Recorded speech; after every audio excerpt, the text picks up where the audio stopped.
Hello, and welcome to episode 5 of Canna Vibes with Rain. Today, our special guest is John from Lucky's Grow Supply. That's going to be here in a little bit. First, we're going to talk about, as you can see on the screen, live resin diamonds, Cartel Skywalkers right there. You don't see me somewhere in the air, see? I'm trying new things out, and I decided to try not being on the screen at the beginning of my podcast and at the end, so we're going to try that out for you guys. Also, you're going to hear my cat in the background because you can't have a podcast with Rain without having your animals. So, getting started, we're going to talk a little bit about live resin, and then we're going to move into the diamonds, and then we're going to talk about Skywalker. So, stick with me. Terpenes is really important to know about, and we talked about that in the last episode, so you might want to backtrack a sec, go back and check out terpenes, and then get back with me. But let's get started on live resin. So BHO, which is butane hash oil, it's extracted from the cannabis plant that has been flash frozen after harvest. This is important because by the time normal processed plants reach your bong or your brownie, it has lost 60% of its terpene content, which is kind of sad. Cannabis plants that are still fresh contain a different collection of terpenes than traditionally dried cannabis and also carry the profile longer, better, obviously, it's fresher. Yeah. So drying and curing has a devastating impact on this whole thing. Also, tidbit fact, once frozen, the trichomes become brittle, and trichomes are the glands that produce THC, CBD, and other cannabinoids. Dun, dun, dun. So now the plant has a much higher water content because it's been frozen. In order to extract the live resin, it's done at cold temps, negative 20 degrees to negative 50. We're talking Alaska in the wintertime kind of temps. And this is done with solvent. It can be butane. Some people use alcohol, CO2, chloroform, but butane's pretty popular. Side note on butane, it's slightly water soluble at room temperature. So to purge all the toxins, it must be forced out of the oil by extreme heat or cold. So in order to only make live resin, you can force it out by extreme cold. But if you want to make diamonds, which are crystallization formations of isolated THCA or CBDA, then you're going to have to do a little bit of some other stuff. Or not necessarily too much, but it's a little bit more. It's more time. So it's a little bit different about live resin diamonds, or how to make diamonds, sorry. So diamond mining is diamonds are formed, how you do the process of creating diamonds. I feel weird by saying how you make diamonds because technically you don't make them. So diamond mining is done with unpurged live resin. So before the final purge is done on live resin, you do a no-vac purge at about 90 degrees to 100 degrees Fahrenheit. So we're using extreme heat, but not too extreme because it will remove most of the solvent, but not all of it. This helps with the next process. So the resin is placed in a container and left to separate for 2 to 3 weeks, which during that time, crystals start forming on the bottom, terpene sauce starts forming on top, and then once you've collected enough crystals you feel, as much as you want, or as much as needed, then the process is at that point you do the final purge. And sometimes the final purge is done separately with the crystals and the terpene sauce on their own, and then they're packaged separately. Sometimes they're done separately and then they're packaged back together, and sometimes they're done together and packaged together, packaged separately. So terp sauce, that kind of thing. Live resin is more about the terpene count, not the THC count. So it's not that it could still have a good THC count percentage, but like let's talk about Skywalker for a second. The terp profile that's been carried over because of the live resin, you've got the alpha pinene, and it's anti-inflammatory, antibacterial, antifungal, and memory restoration. So that whole stoner thing where like you forget things, like pinene, and it's pine, so it's found in pine trees too. Throwing that out there. Myrcene, myshirine. I'm not good with this, but it's mango. So I know you've heard the thing where 30-45 minutes before you smoke, you should, or ingest cannabis, you should eat a mango. It'll help you get higher. Well, that's because the terpene in that is anti-inflammatory and sedative. So you're going to feel more of an indica feeling, which with Skywalker, it is a potent indica, which is a cross between blueberry and macer. So there is our next episode of Cannabis 101, Live Resin Diamonds. There you have it, people. And now we are going to be getting into our segment with I just want to call you Lucky for some reason. I'm sure you've been called that many times. I mean, that's, kind of a nickname that a lot of people do call me. And, understandably so, I did start a grocery supply store called Lucky's Grocery Supply. So I can understand where a lot of people think, Your name's Lucky. You must be lucky. All right. I kind of am to be here in Oklahoma, teaching people how to grow cannabis, selling people tools and equipment to grow cannabis, and in Oklahoma. Well, I mean, and not just that. You guys do not just sell. That's true. Yeah. You guys have, every Saturday you guys have classes? We do, yeah. Every Saturday we have classes at 1 p.m. It's always a variety of topics. On our calendar, on our website is where you'll find all of our classes listed. And we also do a lot of open to the public events that we get really excited about because it's our time to really just give back.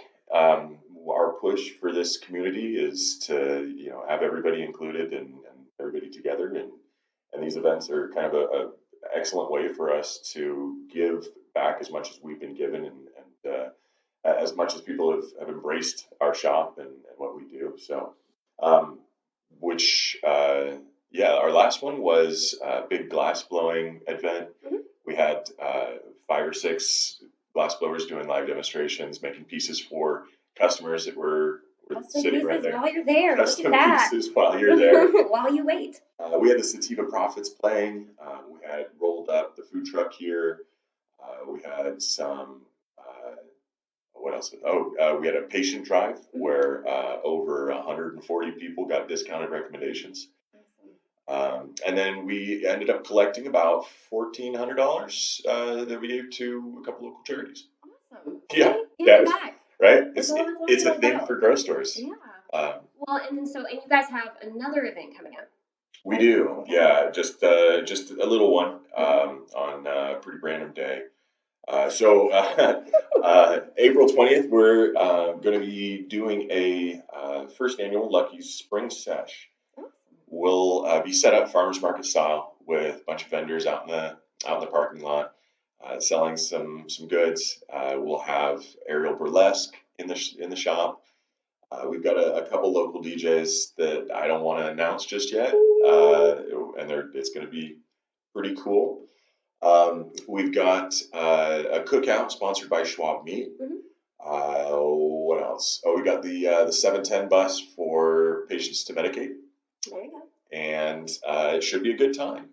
We're going to be doing a pretty big giveaway at 4:27 because I think the first 7 minutes of 4:20 will be somewhat taken up. Well, and 7's like a lucky number, so you can just say that's for luckies. That's correct. 427. Yes. And we'll be giving away an entire tent setup. So everything from the light, the tent, down to the carbon scrubber and the thermometer hydrometer. And advice. And free advice. That's always free, but that'll come with your tent too. Advice, not advice. Advice you would already probably have. So how would they enter? When they're here, do they just... So you'll get a raffle ticket when you come here. You have to be present to win.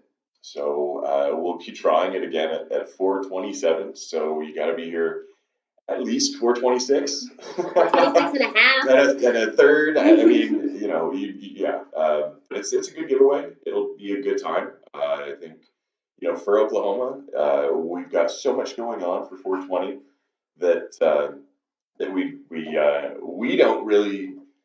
We want to go to some other stuff. Right? There's so much cool stuff. I feel like there's a lot going on. And I feel like there's a lot of people from out of state, like a lot of celebrity type people that are coming to Oklahoma for the first 420 because it is the first 420. Oh, absolutely. I mean, Snoop Dogg's doing DJing on the 11th. I still don't believe that. I think that's actually the longest running April Fool's joke. They're selling tickets. I still feel like that's right. Like they're going to come out at any time. No, this is what really happened. Topgolf is actually bankrupted, and the best thing they could do is just try to scam everybody for ticket sales to a Snoop Dogg concert. I think the last thing I saw, it's not even a concert. He's just DJing. Oh, right. And the weirdest thing I saw was, I think tickets are $80, and then if you want to rent out one of the Bay areas, it's $1,200. Yeah. And I'm just like, to stand next to Snoop while he's mixing some tapes, like, I mean, what else is he doing while he's in town? Because I'm sure you could find him somewhere. This is Oklahoma. We didn't even know who LeBron was when he was downtown. So. I'm pretty sure some people are going to pay quite a bit more to maybe medicate with Snoop.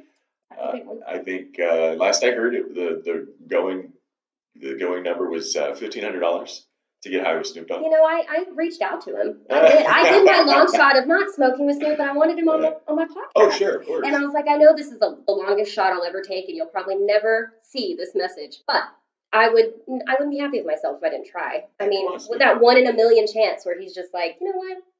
Let's do this. Let's do this one that has 50 subscribers. Let's help her out. Let's help her out. Right. Yeah. Well, I didn't tell you, but he's actually here now. He's gonna come back. We're gonna get. Yeah. It's no, it's not the first. I wish it was April Fool's so we could turn around and say that he's actually right here. Yeah. Well, and you know, I've been amazed at the I guess celebrity response to Oklahoma cannabis. Yeah. And I know that I guess I shouldn't be so amazed, but I feel like since they've been in California and Colorado and places that it's been very legal now, I felt like maybe the excitement would have worn off, but no. I don't think it's going to wear off anytime soon. We've got the most relaxed medical laws in all of the country. No matter what the Unity Bill. Yeah, well, there's that. Yeah. But we did have the most relaxed laws. We started this out. Even with Unity, it's still incredibly relaxed in comparison to Florida or places where you have to physically be dying. Yeah. So the celebrity attention, I think, is just going to keep getting greater once our market gets more stable and we're able to have a good supply out in dispensaries, and we're going to get a lot of actual tourism from it, which is so weird to say. Whoa, now. Yeah. We've got the number one hottest restaurant in the U.S. with None Such. What? Yeah. We now have a very, very healthy medical cannabis market. Mm-hmm. I don't see Oklahoma slowing down from this, and that's wild. And the Thunder's always here. That's a big moneymaker. Yeah, go Thunder. We love you. Yeah, Thunder up. I think the only thing that I would request of Oklahoma, I know I'm small on this, but I would request that you do still remember how Oklahoma is and our roots, and that, regardless of what celebrities come in, that you do still have your loyal customers and your loyal patients that deserve shout outs every once in a while too. Yeah, that's a very good point. I think we sometimes get confused with the attention and all the excitement. Oklahoma is, it's been shut off from the rest, or shunned from the rest of the world for its entire existence. Yeah. I mean, Okie was kind of a derogatory slur for Mm-hmm. a while, and we embrace that because that is just how Oklahomans are. Yeah. But let's not start feeling like we're Hollywood. No. Let's stay small. Yeah, and it's all a very down home family feel here, and I think that keeping that, I know for business, it's important for business to have your product in the hands of people that have a lot of followers. I get it, I totally get it, and I'm not against that. I'm just saying that you should, for sure, and I know you're agreeing, is that you should definitely reach out to your loyal customers too, because they spend a lot of money with you and a lot of time and a lot of effort, and I've seen a lot of these people have never been so passionate about things that are passionate about the grocery stores they go to, the dispensaries they love, the products they love. People are getting on arguments on Instagram over it, and these people, no, not this industry. I thought that was Facebook. Right? Well, and I've kept a lot of my podcast stuff off Facebook, thinking that was the case, but I'm about to start putting my podcast stuff on Facebook. I feel like it's less so angry right now. Instagram's a little angry. There's anger everywhere, and that's part of trying to develop this community over a social media platform is next to impossible, because people get, they knee jerk, and then they get butthurt, and then and then they knee jerk again, and then they butthurt again, and there's no settling people down, and it's just too much negativity, not enough tonality when you're replying to somebody's message on any of these platforms. And so you don't get the tone of somebody's voice. You don't get their body language or their posturing, or whether or not they're giving eye contact when they're talking to you. Or smirking because it's sarcastic. Right. Yes. And so things like your podcast are excellent platforms for us to get a voice, to get basically a radio station of the good things and positive messages. Yeah. And keep them on channels that they're not going to be shut down on. We're on WeTube, guys. All about WeTube.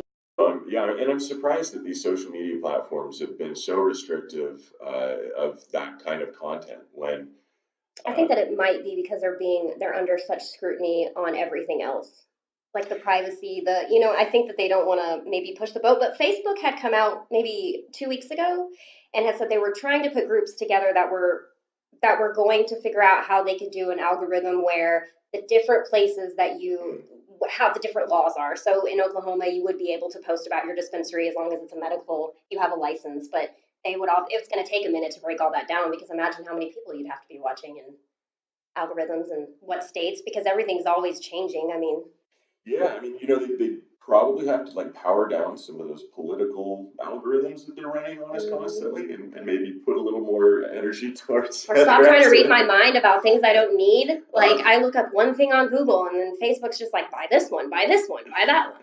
That's not a thing, is it? Yeah. They don't access your camera and microphone.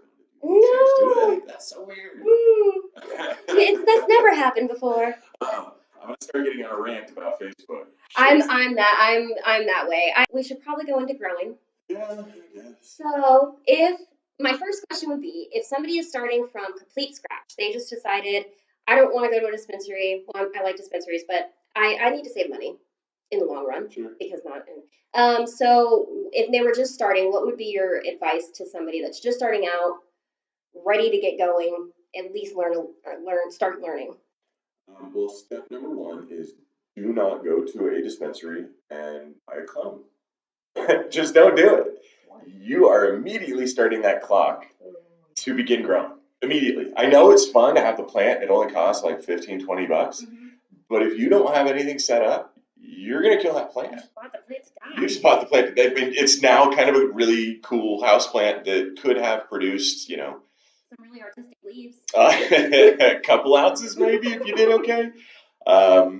For a first-time grower, but we always recommend people start from seed, because that gives them a little running room to figure out the process. And you don't need a lot of things to start from seed. You need a wet paper towel, a Ziploc bag, a small little container with some dirt, and then from there, you can spend the next few days getting your equipment together, getting your environment set up, coming to Lucky's Grow Supply and getting a tent kit. That will give you everything you need to get started immediately. Well, immediately after you set everything up, which no lie is a lengthy process. I want you to ask questions. I want you to really try to understand what it is you're doing. So you're going to do it correctly the first time and not get stuck at week 6 in flower and realize that you fucked up a duct. And You got 6 weeks to go back. No, yeah, with a new plant. Exactly. So we always recommend first-time growers start from seed. It's just the best way to give yourself a little running room before you actually you start growing a plant. Once you have an environment, I fully recommend buying clones from dispensaries. And come talk to us. We'll give you the rundown on clone intake procedures and how to make sure you're not going to buy a clone from a dispensary and bring bugs into your current grow. Bring issues. So there's strict procedures you should walk through. Looking at the leaves with microscopes, under the leaves with microscopes. Looking for any nutrient deficiencies, so you know where you're going to have to start from a nutrient perspective. I will say that's my favorite. I have a jeweler's loupe, and I like to look at the leaves with my jeweler's loupe. Oh yeah, no, it is fun. We've got a lot of high-powered microscopes here, and we spend a lot of time just sitting around. looking at weed all day. It's study, okay? Yeah, well, it is bud structure, understanding trichome development. Looking at the trichome to see if that grower harvested it correctly in the right time frame. And I mean, a microscope is actually one of the most well, it's not one of the most important tools, but it's incredibly important to make sure that you're harvesting your plant when it's actually fully matured and done. We can get a very uncomfortable high from a plant that was harvested too early, and the trichomes hadn't had a chance yet to mature into that delta 9. Uh, Plants that go too far into maturity will convert a lot of that THCA into a CBA, and that will give you more of a couch lock. So you could actually turn a very strong sativa into something that feels like an indica. Vice versa, an indica that gets harvested too early will make you paranoid. It will make you antsy and racy like a strong sativa would. Like the normal thought people have when they say that you smoke. Like, Yeah. like that whole first Right. thought, like, oh my gosh, somebody's watching me. Yeah. Everybody that's gotten paranoid from getting high smoked some herb that was harvested too early and did not have the proper maturity on the trichomes to develop right to the proper cannabinoid. When it comes to strains, it really does matter how you're growing it, not Oh, just what the 100%. strain is. Like, Yeah. okay, once this is done, exactly what it's going to be, but it depends on how you grow it as well. Yeah, no, I'm that annoying person that goes to the dispensary with the microscope and I expect the flower that I It's your buy line to of work. ship. Yeah, and then And your passion, and your, right. so. And it's a good opportunity for us to do just quick education in the dispensary with that bud tender. Because we're not under illusion. I mean, a lot of us do know that a lot of dispensaries, they are needing training and education and help because we're all new. So that's actually really great, though, being able to go in and kind of be like, hey, guys, Yeah. this is what you want to be looking for. Well, I mean, you hit on it. Everybody's new. It's new. This isn't on purpose. Nobody's going out to, physically just be like, I don't want to learn any of this. I'm just trying to sell it to you. Right. I mean, there might be some people out there, but they're going to be weeded out, and honestly. But when it comes to dispensaries, I've noticed that a lot where people have been super harsh on some of the dispensaries, and I want everybody to understand that this is very new. It hasn't even been a year yet. And most states, like Arkansas and places like that, look at where they're at when it was passed a couple of years ago. Right. So you got to be proud for what you need to be proud for, and that's something to be proud of. That everybody jumped in feet first and was like, "We want to learn this. We want to get this done. We want to be a part of it."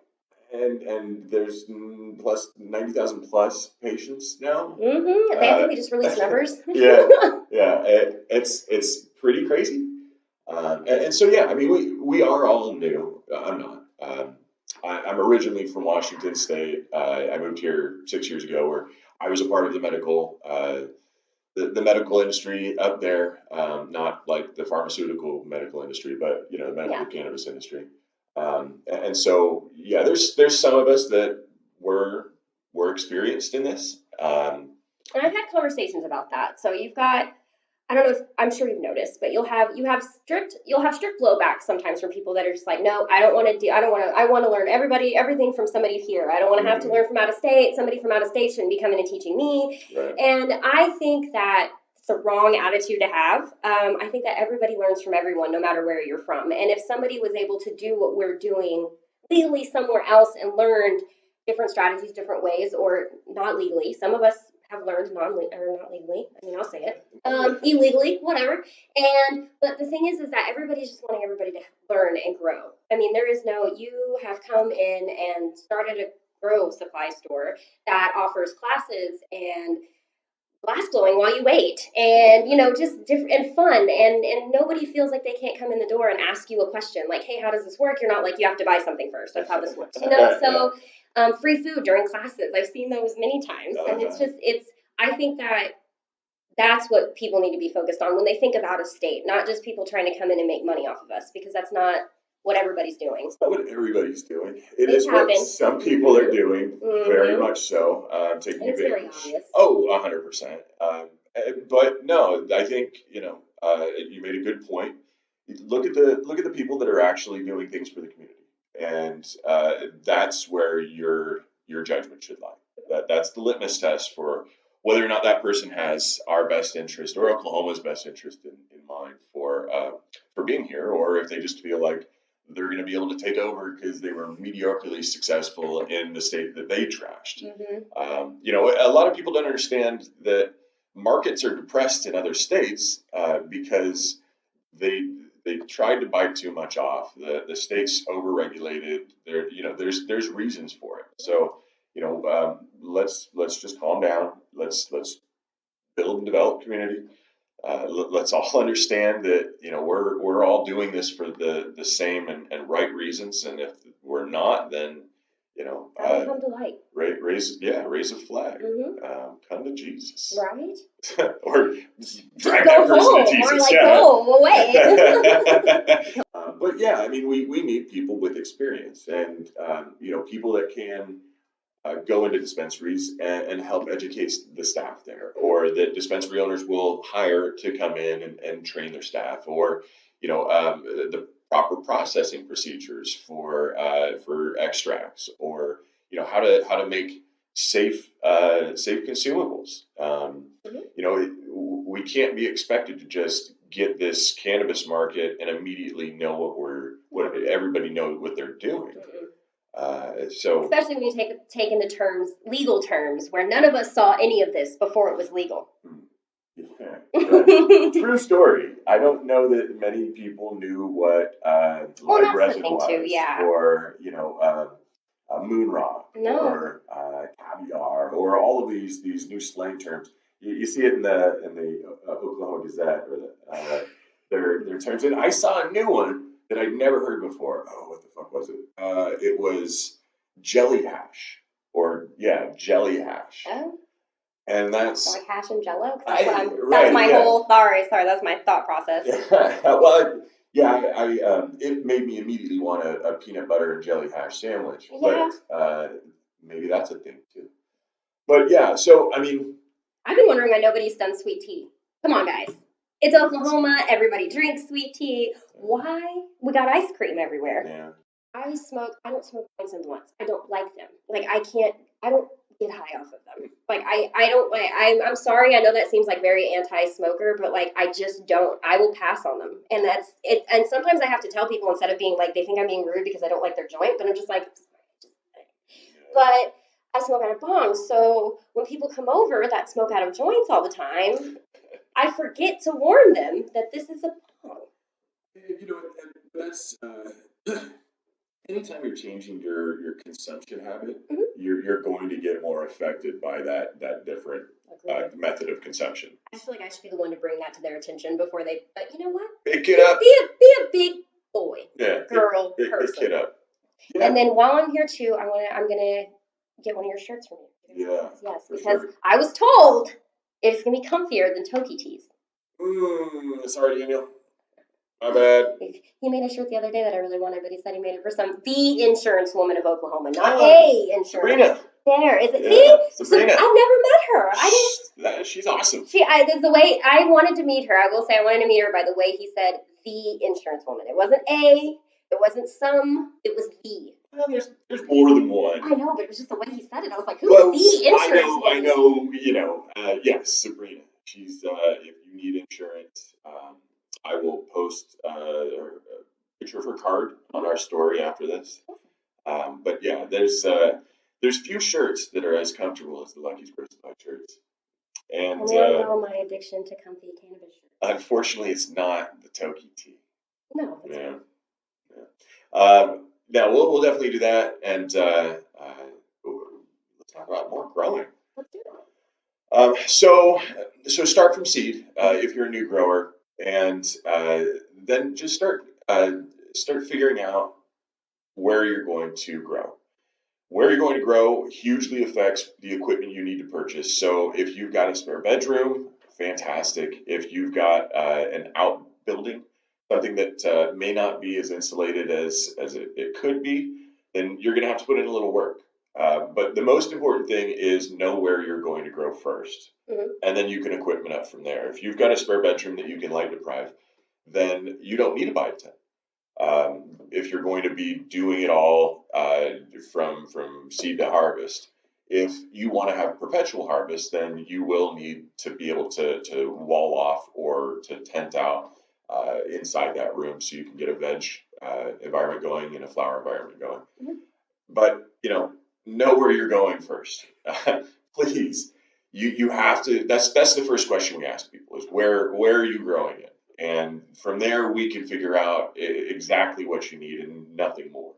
Too many people will go in and not have any They're idea. just excited. They just And want to get started. I just want to grow some weed, and that's great. I mean, I think That yes, excitement is please. amazing. Yeah. Yes, we love you to grow weed because it's really fun and it gets addictive. But please please figure it out first. Where you're gonna put it, guys, and because we put ours in our second bedroom, Mhm. and we have a tent in it. It started in the closet, and then we moved it to the second bedroom. But figuring that out, and because outdoors, So how much was it a pain in the ass moving it? it was done. We did a harvest from the closet, Oh, okay. and the Alright. harvest it was our first, and it was not. Moving on. But so we moved it to the tent, and a funny story, we found that ladybugs was going to be that you should have ladybugs. But basically, what happened was we got excited about ladybugs, and we went and got 1,000 ladybugs, and we released them into the tent. Oh yeah. So the second bedroom has now become the ladybug graveyard. Did you make? Oh no. It's so sad. So adult ladybugs are lazy and they will not eat anything really We except left them there. aphids. Aphids. Yeah, because we left them. What was it? Honey? Yeah. Something. Yeah, and so when you get ladybugs, do them a huge favor and build them a home. Mhm. The ladybugs are migratory, so they will go to a home. They will keep going back to a home, and it will be their place that they're going to reproduce, create larvae. Larvae are hungry. Larvae will eat your spider mites. Larvae will eat your aphids. Larvae will do everything you want them to do. But an adult ladybug they're pre-fed when they come from the cup, and quite frankly, they're lazy. And So it's like the opposite of humans. basically, yeah. From your teenage to your adult. Yep. Yeah. Yeah, basically. But yeah, don't just go buy ladybugs and kill them, please, people. See, I was sad because it hurt my zen. I was running around the house because I have cats too, and like I'm literally trying to catch these, trying to bring them back outside so they can survive, and we still have 5 left. So we have a little Folgers can in there for them with their sponge and whatnot, and they're hanging out, and so there's that. But yes, listen to him because it's the saddest thing in the world. If you're like me, because it's sad. I care about them. It's fine for me to see them die because I know that they're not being fed. Mm-hmm. But again, they want aphids, and 90% of let's say 90% of the issues that people are having are going to be fungus gnats, the 2-spotted spider mites, and powdery mildew. Mm-hmm. That is almost everybody's issue. Now, spider mites were an issue in Oklahoma before we started growing cannabis. Everybody, it just happens to be attracted to it. It's a thing, and it's very much a thing in Oklahoma. Like way serious in Oklahoma, especially if you're out in the southeast. It's a never-ending battle. You have to have an IPM process in place for it's a pest management process in place. You need to have a weekly routine, and I'm talking more towards the commercial farmers right now. Yeah. It needs to be something that you go through a checklist every single week. You treat your plants depending on their stage of development. And you stay consistent with it. If you see any problems coming immediately, then you pull that plant and you put it in a quarantine area. Anything you're bringing into your garden, have it thoroughly inspected, sitting in quarantine for 3 to 4 days before you introduce it to your garden. Have a decontamination process. Every time you enter your garden, you need to decontaminate yourself. I like the picture of like when people go in and they spray them down on their way into chambers. Yeah, so I mean, like that, but So my suggestion is just Mr. Rogers out. Get a little pullover, change your shoes, wash your hands up to your elbow if possible, and then you're way better than you were Before? just walking straight in from the outside. Spider mite eggs are, believe it or not, very small. Like so there was sarcasm in there. But yeah, so Like spider a mite bite eggs. thing. I don't Yeah, know. no. Spider mite eggs are really small. You can't see them. They attach to your clothes, and you brush up against a plant, and all of a sudden you've just given your plant a spider mite egg, and that's not cool. But don't freak out. This happens. It definitely happens in Oklahoma.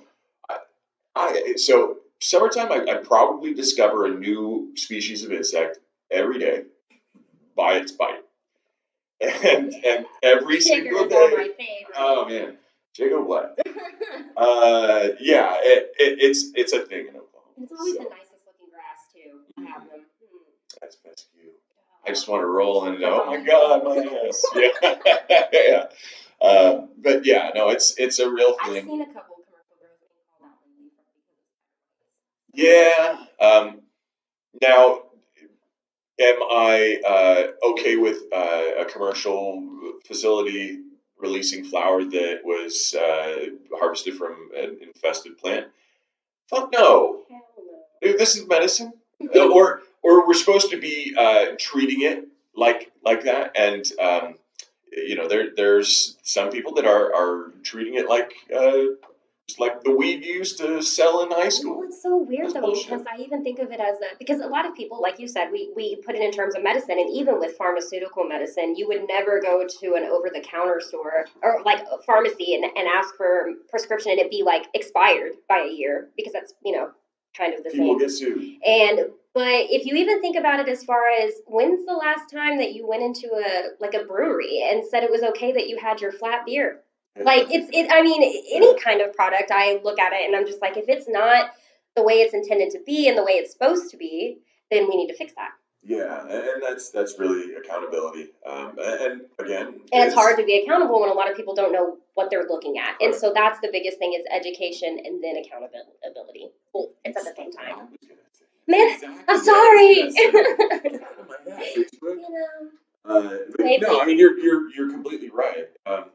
There needs to be accountability. There needs to be education on taking in flour from a grower. Or clones, like you said, it could be the same. You're working real hard on yours, and you bring in a clone that you didn't quarantine or figure out if anything was going on. Then we call around to dispensaries all the time, talking to them about clone care. We sell kits to dispensaries for clone care. They've got some base nutrients. They've got some pesticide sprays, not like chemical pesticides, but they literally do kill pests, so we have to say that. Right. Yeah, that's what it is. Yeah, I mean it's important for them to know what they're doing, and that's just it's coming.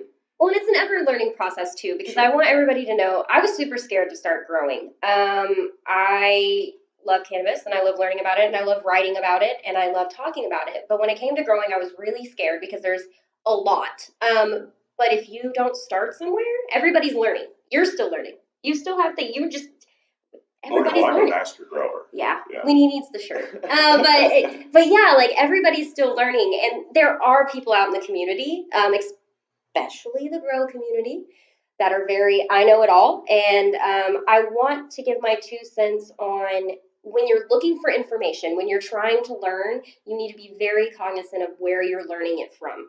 Because a lot of people will make their own blogs and they will write about growing. I too, when I first started growing, was very scared, but it was because it was legal and different reasons. Federal land, but yeah. So no, it's a thing. People don't know how to do it, or they kind of know how to do it, because they did it back in high school, or shit's changed. Everything's changed. Technology has brought us the ability to study the process really well. And so we have a huge advancement in the technology that we had available, me 15, 16 years ago.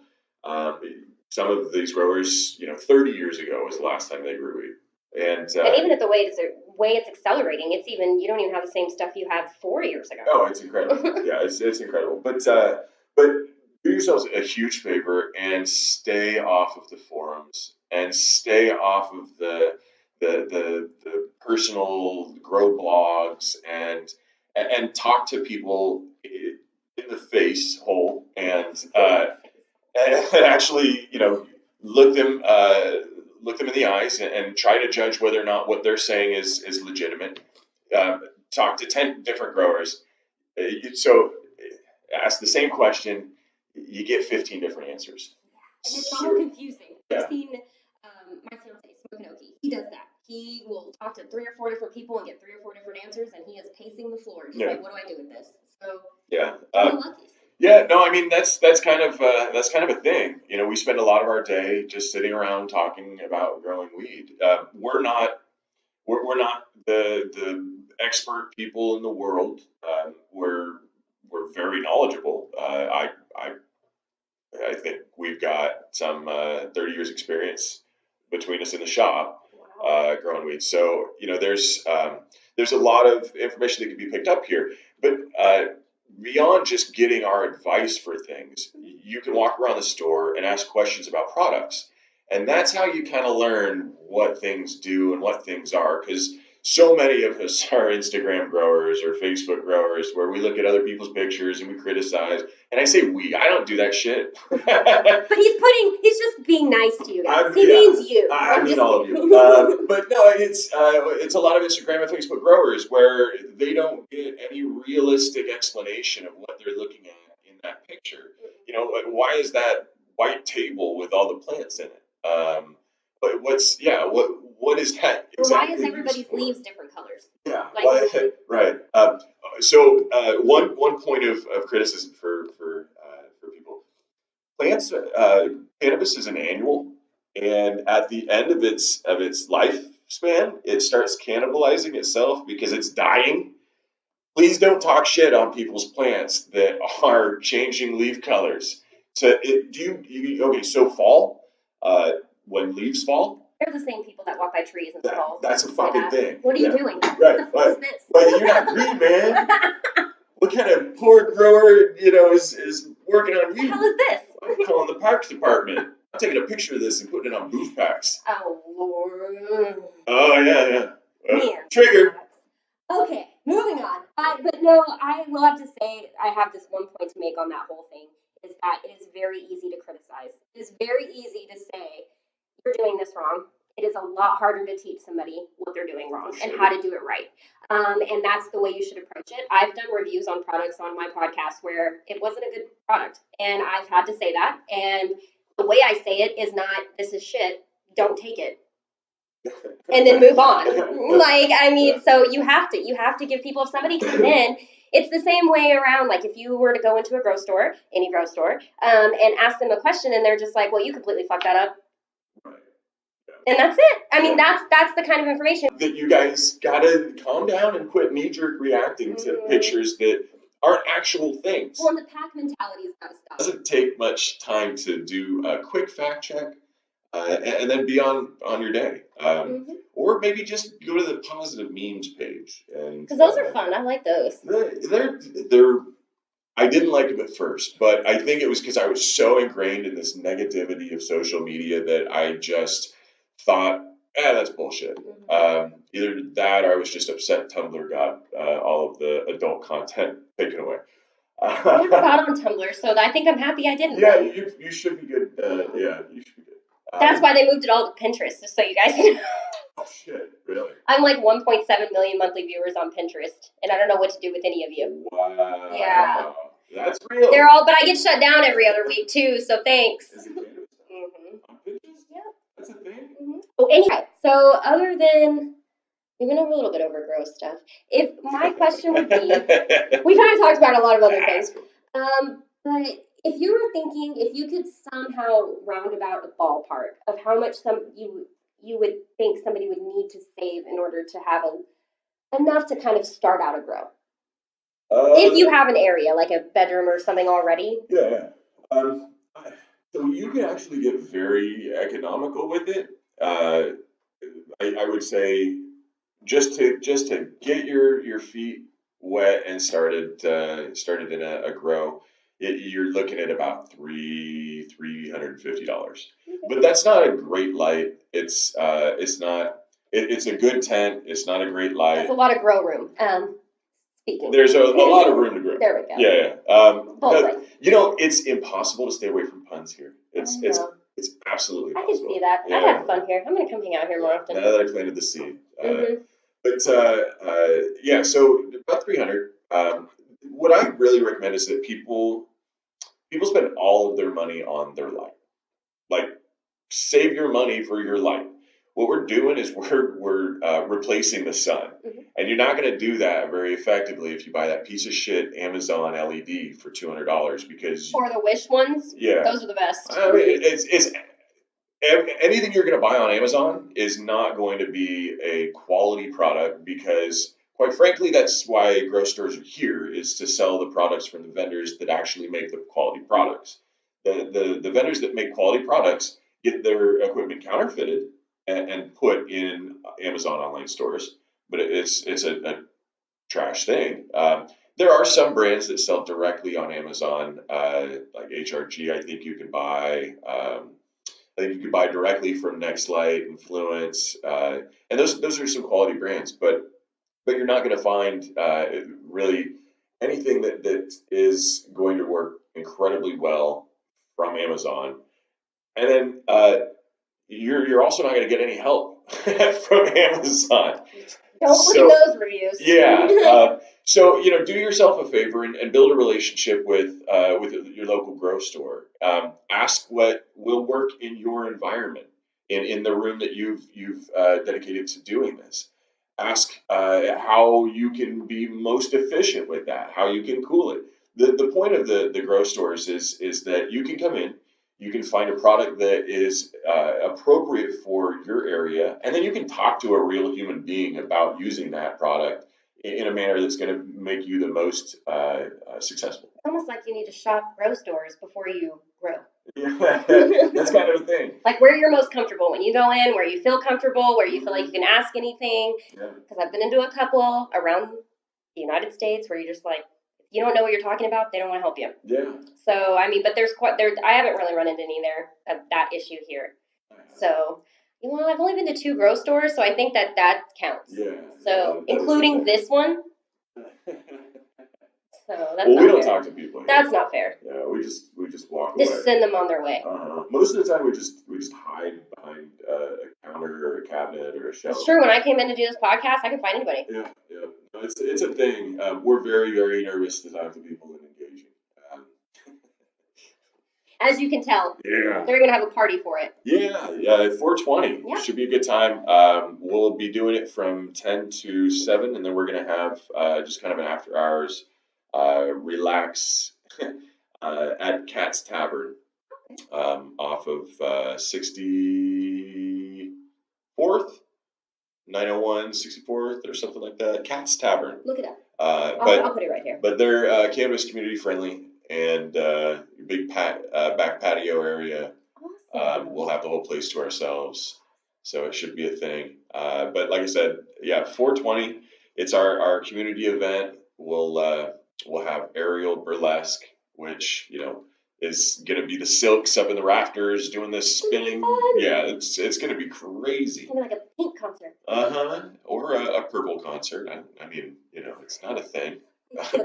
I like the star pink. Right. All right. I'm like, wait a minute. That's gonna be it. Yeah. So I mean, just remember to be here at 427 though. Right. If you want to win that, and then also if you missed the whole thing and just want to come to the after party, that's okay too. Yep, that is okay. I didn't know if it was. I just said it until. Right. Watching me like, no. That's fine. You got to get a stamp at the event. No, I'm just kidding, guys. Okay, well, I feel like We've touched some topics. we have, and don't forget the 420 event. It's going to be fun. So we'd love to see as many of you out here as humanly possible. I'll be here. Come It'll, see me too. it'll be we've got some secrets that we're not dropping yet. We'll He give wants to say them, you can tell, but he's just like, I can't say them. So you heard it here first that there's secrets that can't be told. we're going to be dropping hints on them through our social media platforms through the next week and a half. And I'll have those right here.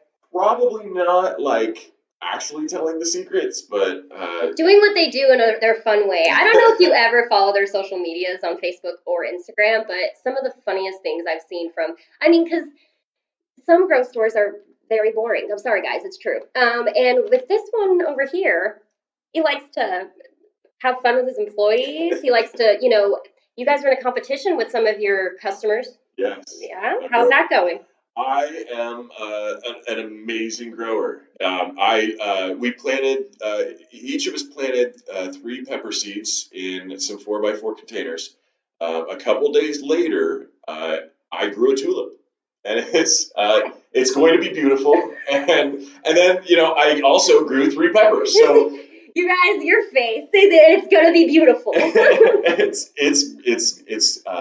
Yes, it's. But look at that, having a competition with your patients, with your customers. That means, yeah. And we had a raccoon break in over the course of several nights. Of course, at first you didn't know it was a raccoon, right? At first you're probably like, "What the hell's going on here?" Yeah, I was sleeping 3 a.m. Get woken up by a phone call from our alarm company that police were at the store, and so I hustled down and apparently, we reviewed the footage, and there was a raccoon that had gotten in and set off a motion detector. It was very big night for CPD or Edmond or whoever came. Oklahoma. Okay. Oklahoma City. But yeah, it was.